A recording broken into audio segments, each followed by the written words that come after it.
더블 여러분 안녕하세요. 4월 첫째 주 순모임 가이드 영상입니다.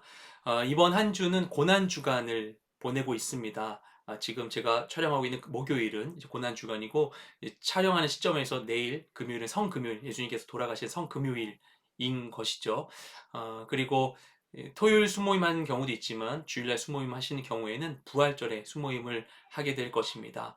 그에 따라 오늘 말씀은 마태복음 27장 27절부터 44절까지 예수님께서 순환당하시는 그런 내용을 함께 보면서 우리가 함께 나눔을 하게 됩니다. 예수님께서 고난당하시는 이 장면들을 보면요. 특히 마태복음 27장 가운데서는 예수님의 마지막 이틀을 중점적으로 보고 있습니다. 예수님께서는 이제 대략 AD 33년 4월 2일로 보고 있는데요. 태양력으로는 목요일 날, 그때에 이 제자들하고 유월절 만찬을 하십니다. 그때가 이제 유대력으로는 니산월 14일인데, 니산월 14일이라고 하는 이 유대력은 저녁에 시작해서 저녁에 끝나요. 전날 저녁 6시부터 해서 다음날 저녁 6시까지 보면 됩니다. 그래서 실제 유대인들은 지금 이스라엘에 있는 유대인들은 그런 날짜에 따라서 이제 생활을 하고 있고요. 안식일이 금요일 저녁부터 토요일 저녁까지예요. 그래서 토요일 저녁이 되면은 가게들을 문을 여는 걸 볼 수가 있습니다. 안식일이 끝나기 때문이죠. 왜냐하면 저녁에 하루의 시작 시점이 되기 때문에. 니산월 14일이라고 하는 이날은 이제 유월절 전날 유월절 있는 그 안식일 전날로 보는데 이때는 2일 저녁 6시부터 3일 저녁 6시까지입니다. 이 하루 동안 유대력으로 하루 동안 예수님의 마지막 순환의 시간이 다 이루어지게 됩니다. 태양력으로는 4월 2일 목요일 저녁부터예요. 예수님께서 그 목요일 저녁 그때 해에 질 무렵에 제자들과 유월절 만찬을 하시게 됩니다. 그렇죠? 마지막 최후의 만찬을 이때 하시는 거예요. 보통 이 세데르 만찬을 늦게 시작해서 길게 가면 새벽 한 2시까지 갔었다고 합니다. 그래서 이걸 만찬을 하시고 끝나신 다음에 아마 자정 넘긴 시간을 보이는데 그때쯤에 잠자리에 들지 않으시고 어떻게 하신가 제자들과 함께 겟세마네 기도를 하러 가시게 되죠. 이렇게 되면서 태양력으로 날짜가 바뀌게 돼요. 그래서 4월 3일 금요일로 넘어가게 되죠. 유대력으로는 니산월 14일이 이어지고 있습니다. 겟세마네 기도를 하신 다음에 그 다음에 잡히시게 됩니다. 잡히시고서 가야바에게 신문을 받으시죠. 안나스 제사장의 집에 끌려가셔서 거기서 안나스의 장인인 제사장의 그 당시 우두머리로 보이는 가야바에게 신문을 받으십니다. 그 다음에 이어서 아침 6시에 사내들인 공회가 열리게 돼요. 그러니까 사내들인 공회에서 유대인들의 이 의결 기구에서 예수님의 이 유죄를 확증하기 위해서 급히 신문을 한 거예요. 죄를 어떻게 찾아내려고. 그렇죠?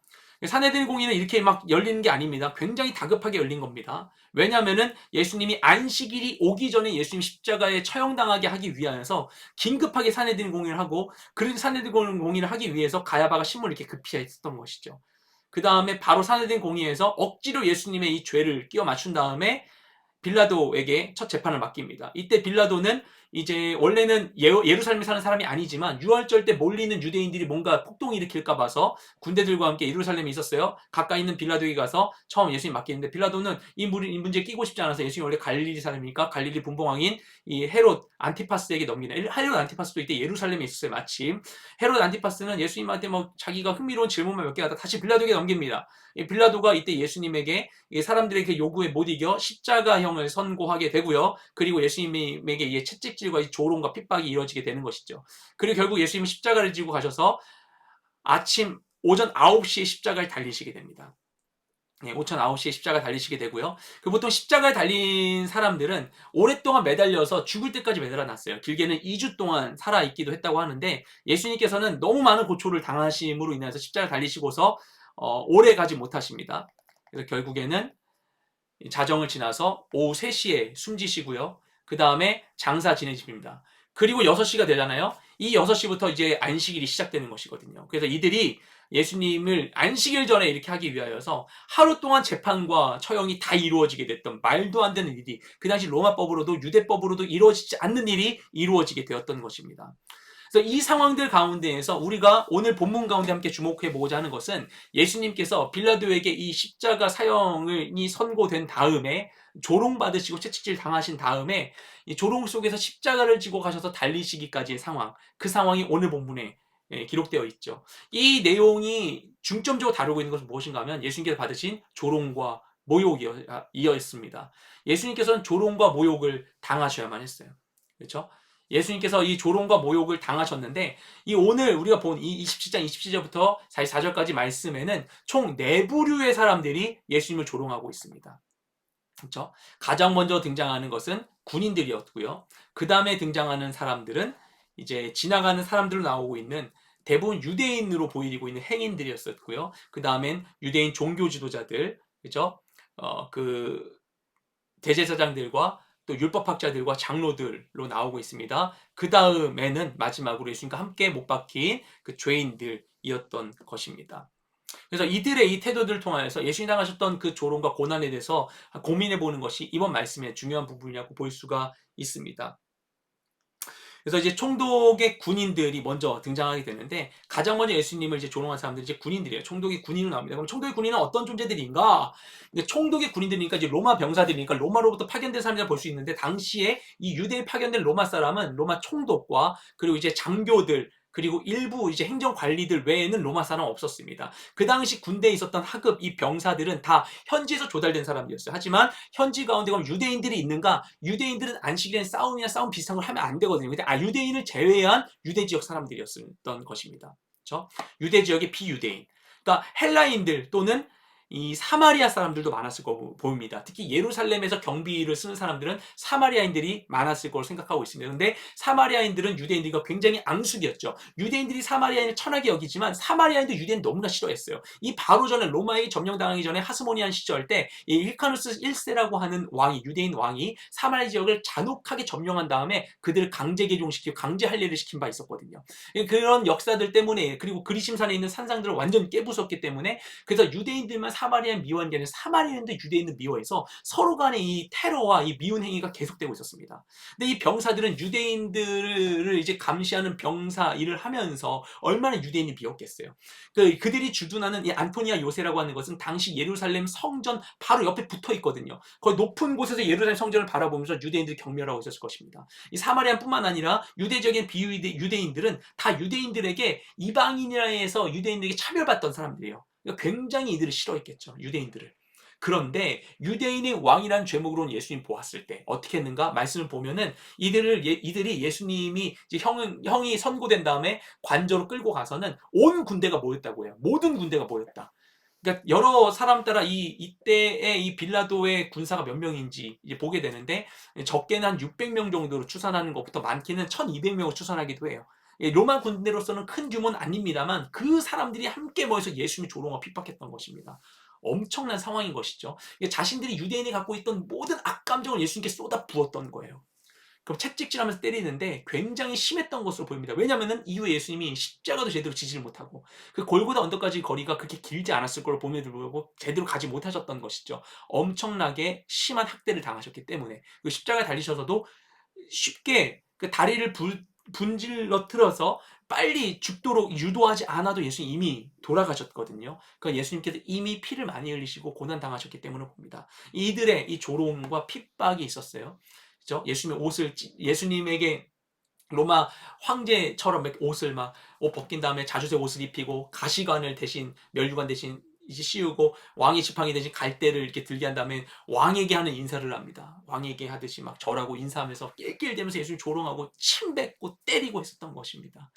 이방인들에게 조롱당하고 핍박당하셨던 것이죠. 그 다음엔 또 누가 등장하는가? 길을 가던 사람들이 예수님께 욕설을 해요. 지나가던 사람들인데 그 예수님이 못 박히신 그 골고다 언덕 자리가 성 밖에 있지만 성 바로 앞에 있던 것으로 보고 있기 때문에 그렇다면은 지나가던 사람들 대부분 유대인이었던 것으로 보입니다. 그러니까 예수님이 자기 백성들에게 조롱을 당했던 거예요. 그들은 진짜 자신들의 왕이고 그 죄패가 유대인의 왕이 유대인 왕으로서 죽는 것임에도 불구하고 예수님께 조롱했는데 조롱의 말이 무엇인가? 네가 정말 하나님의 아들이라면 그럼 네가 한번 거기서 내려와봐라고 얘기하는 것입니다. 정말 네가 하나님의 아들이라면 이라는 그 질문 누가 했습니까?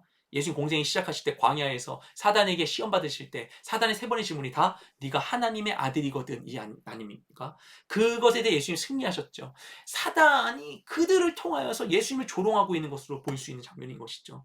그러니까 예수님이 그 상황 가운데 얼마나 괴로우셨을까?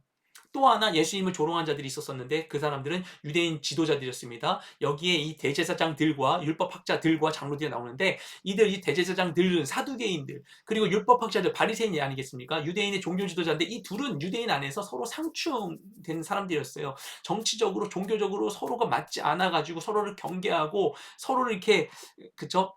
서로를 이렇게 대립각을 세우고 있는 사람들이었는데 이들이 예수님 죽인 데는 함께 앞장서고 있었습니다. 하나님의 자녀임을 자처하고 있으면서 하나님을 어떻게 했냐면 자신들을 높이기 위한 수단으로만 사용했었지 진짜 하나님의 아들이 자신들이 왔을 때에는 자신들이 이 권위를 위협하니까 죽이고 있는 것이죠. 그들 또한 예수님을 조롱했어요. 정말 하나님의 왕이냐?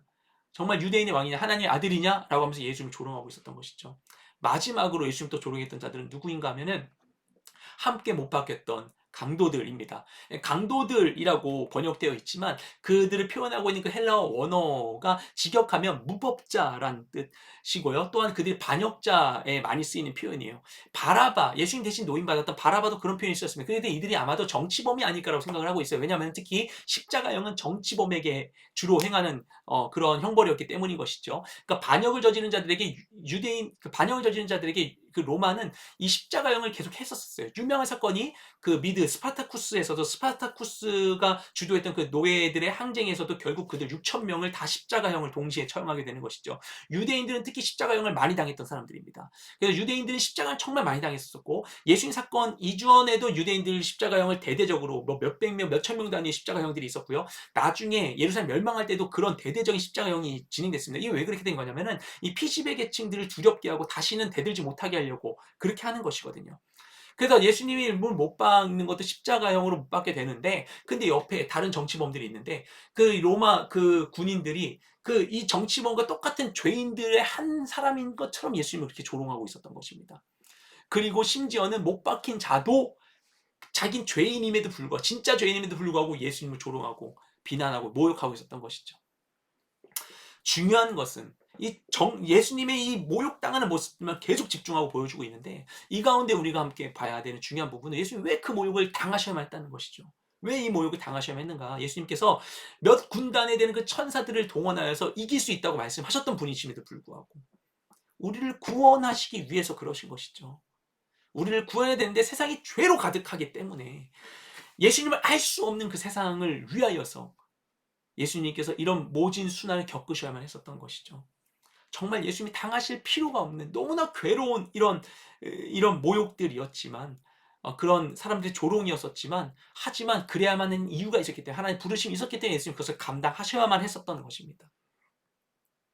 이 말씀을 보면서 우리가 당하고 있는 이 조롱과 핍박, 우리가 하나님의 이름으로 당하는 그죠? 하나님의 이름, 믿음으로써 당하게 된 조롱과 핍박에 대해서 우리 함께 고민해 보게 되길 원합니다. 오늘 말씀 가운데 중요한 한 인물이 등장하게 돼요. 그게 누구냐면은 구레네 시몬이라는 사람입니다. 마가복음에 따르면은 이 사람이 알렉산더 루포의 아버지라고 나오고 있죠. 알렉산더 루포가 아마도 초대교회의 한 지도자가 아니었을까 생각하는데 그들의 아버지는 구레네 시몬이라는 사람이 등장합니다. 이 사람은 구레네 사람이에요. 이게 지중해이고요. 여기 이스라엘에 있는 곳인데 구레네 어딘가 하면은 여기입니다. 지금 리비아 땅 가운데 있는 북아프리카에 있는 곳인데 예루살렘 여기 있어요. 가려면 배를 타고 가거나 걸어가거나 굉장히 먼 거리인데 거기까지 왔다라는 건 이 사람 굉장히 신앙이 있었던 사람인 것이죠. 그 사람은 아무 죄도 없는데 갑자기 그냥 로마 군인이 그냥 이 사람을 그냥 보이는 대로 그냥 불러가지고는 예수님이 너무나 지치고 탈진해가지고 십자가 못 지고 가니까 대신 지게 했어요.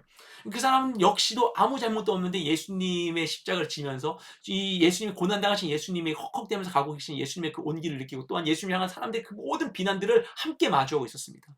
그러니까 예수님의 시선으로서 사람들의 그 비난과 조롱과 핍박들을 맞이하고 있는 바라보고 있는 그의 이 모습을 통해서 우리가 이 상황을 우리가 나를 이제 감정이입해서 볼 수가 있게 되는 것이죠. 하나님이 그래서 이때 이 시몬을 불러주신 게 아닌가 생각을 하게 됩니다. 나에게 그런 핍박이 있다면 내가 주님과 함께 그 핍박을 감당할 수 있는가? 근데 주님 우리에게 이렇게 말씀하세요. 누구든지 나를 따르려거든 자기를 부인하고 자기 십자가를 지고 나를 따를 것이니라. 자신이 십자가를 지고 예수를 따라야 된대요. 이 십자가 달리기 전에 하시는 말씀이죠. 이와 같이 바울도 얘기합니다. 그리스도의 남은 고난을 그의 몸된 교회를 위해 내 육체에 채우노라. 그죠?